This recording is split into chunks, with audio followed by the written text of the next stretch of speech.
নমস্কাৰ মই মনময়ী দেৱী শিৱসাগৰত ONGCৰ সুৰক্ষাৰ দায়িত্ব থকা 25 নং APBN জোৱানৰ অটপালি স্থানীয় ৰাইজৰ শংকা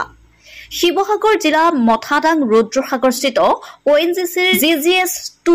কৰ্মৰত 25 নং APBN জোৱানৰ বিৰুদ্ধে স্থানীয় ৰাইজৰ তীব্ৰ অভিযোগ উত্থাপন হৈছে স্থানীয় লোকে দাবী কৰিছে যে জোৱানসকলে দীৰ্ঘদিন ধৰি মদ্যপান কৰি পৰিৱেশ বিনষ্ট কৰিছে আৰু স্থানীয় ব্যক্তিসকলৰ লগত অভদ্ৰ আচৰণ বাক বিতণ্ড আৰু কেতিয়াবা শাৰীৰিক মাৰপিটত লিপ্ত হৈছে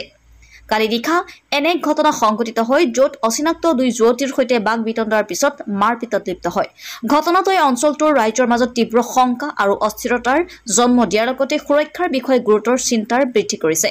স্থানীয় সচেতন ৰাইজে ইতিমধ্যে আৰক্ষী চকীত এজাহাৰ দাখিল কৰিছে আৰু বিষয়টোৰ তদন্ত কৰি দ্ৰুত পদক্ষেপ ল'বলৈ দাবী জনাইছে news desk report Assam live 7 আমি তো ভুল কোৱা নাই কৈছো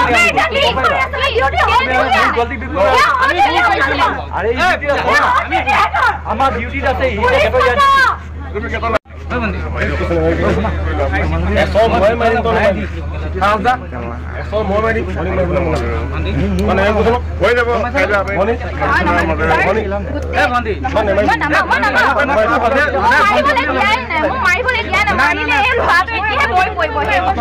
মই তোমাকতো সদায় ভণ্টি বুলিয়ে মানিছিলো না তুমি যেতিয়া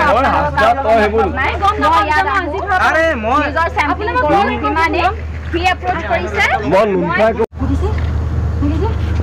আপোনাৰ কথা শুনি মই আপোনাক আপুনি বুলি কৈছো ন মই আপোনাক ঠিক আছে কওক ভিডিঅ' কাইলৈ মোৰ পৰা খুজি ল'বা পাই যাব বুলি কৈছো যে আপুনি এই নাম্বাৰ খুজিব দৰকাৰ নাই এক কললে হৈ যাব এক ছেকেণ্ড ৰ'বলৈ কওক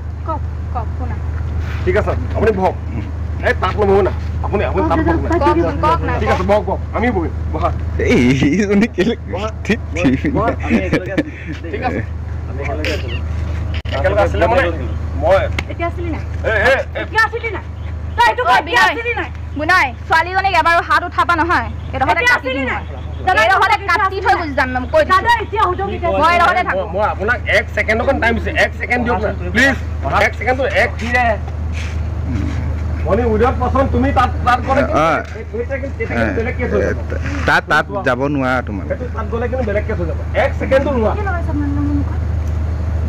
মই একো লগোৱা নাই 1 সেকেন্ড ৰখ 1 সেকেন্ড তুমি নিজে অহনা মই ভাইটি হয় হাকিও 1 সেকেন্ড ৰখ হাৰি কক দাদা কক না জলদি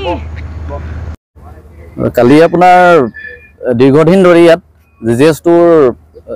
RDS ফিল্ডত GGS2 সুৰক্ষা কৰ্মীসকল APBN তেওঁলোকে প্ৰায় ওলাই আহি ডিউটি নথকা অৱস্থাত বা ডিউটি থকা অৱস্থাটো ড্ৰেছত বিনা ড্ৰেছত ওলাই আহি স্থানীয় লোকৰ লগত সততে বা বাক বিতণ্ডা তৰ্কত লিপ্ত হৈ কাজিয়া পেচাল সৃষ্টি কৰে তাৰ পিছত যোৱাকালি আপোনাৰ প্ৰায়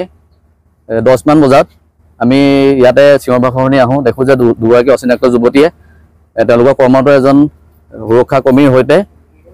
টনা জোৰা কাপোৰ ফলাফলি চৰিয়া এনেকুৱা লিপ্ত হৈ আছে আৰু ইয়াৰ বাবে আমি স্থানীয় সংগীত হৈছোঁ কাৰণ কিবা এটা হ'লে আমি দায়বদ্ধ হ'ব লাগিব ইয়াৰ আমি দাবী জনাইছোঁ যে ONGC কৰ্তৃপক্ষক এওঁলোকক এই যিসকল দুষ্কাৰ্য কৰি আছে তেওঁলোকে অতি শীঘ্ৰে ইয়াৰ বিহিত ব্যৱস্থা ল'ব লাগে হয় আমি ইয়াৰ বিষয়ে যোৱাকালি আমি জয়সাগৰ আৰক্ষী থানাত এজাহাৰ দিছোঁ